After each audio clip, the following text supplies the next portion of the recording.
Bonjour et bienvenue sur Dukascopy TV, je suis Nathalie McDonald et voici Sydney en direct. Cette semaine, j'étais à Melbourne pour rencontrer les gars d'IG Markets. Voici la dernière interview de toute cette série avec Stan Chamu pour discuter la RBA.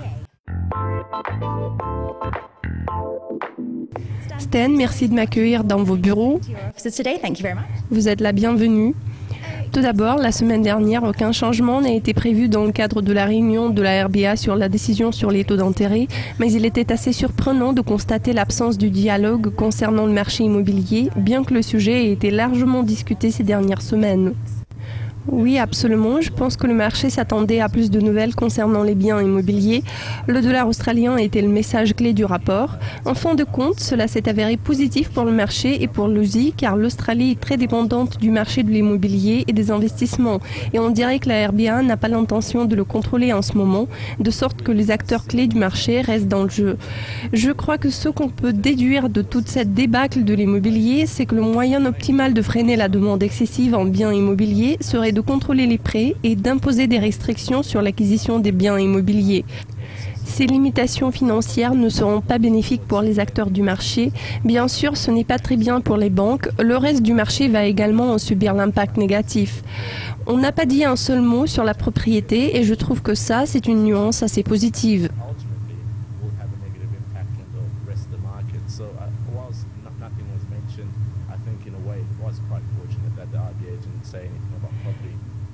Que pouvez-vous dire sur la réaction du marché? Quelles sont les attentes actuelles vis-à-vis des politiques anti-bulles et quelles conséquences pourraient-elles avoir? Quant au point de départ, je crois que ça a touché les employeurs de la région car les investisseurs sont un peu nerveux en ce moment en attendant que la situation se calme. Chemin faisant, ça a entraîné le ralentissement au niveau des prix. Si ce ralentissement de la hausse des prix est censé persister dans les mois qui vont suivre, il sera possible que la RBA prenne une position attentiste, mais si les prix continuent de s'accélérer, ça pourra freiner les prêts et à partir de là, cette baisse pourrait devenir pesante pour le marché de l'immobilier. En tout état de cause, dans la situation courante, il est fort probable que la RBA laissera la politique inchangée et se laissera enfermer dans l'attentisme. Actuellement, nous constatons le 3e mois consécutif de la stabilité des taux d'intérêt, ce qui est en fait l'une des plus longues périodes de stabilité sur le plan des taux d'intérêt depuis 1990. Envisagez-vous la hausse des taux d'intérêt l'année prochaine ? Je ne pense pas que ça puisse se produire dans le contexte actuel. La plupart des acteurs du marché misent sur une possible hausse des taux d'intérêt à la fin de l'année prochaine, mais à mon avis, nous devrions plutôt nous attendre à une baisse au lieu d'une hausse. En ce qui concerne le marché boursier, il y a déjà eu une correction comprenant la baisse d'environ 7 points de base dans les 12 mois à venir.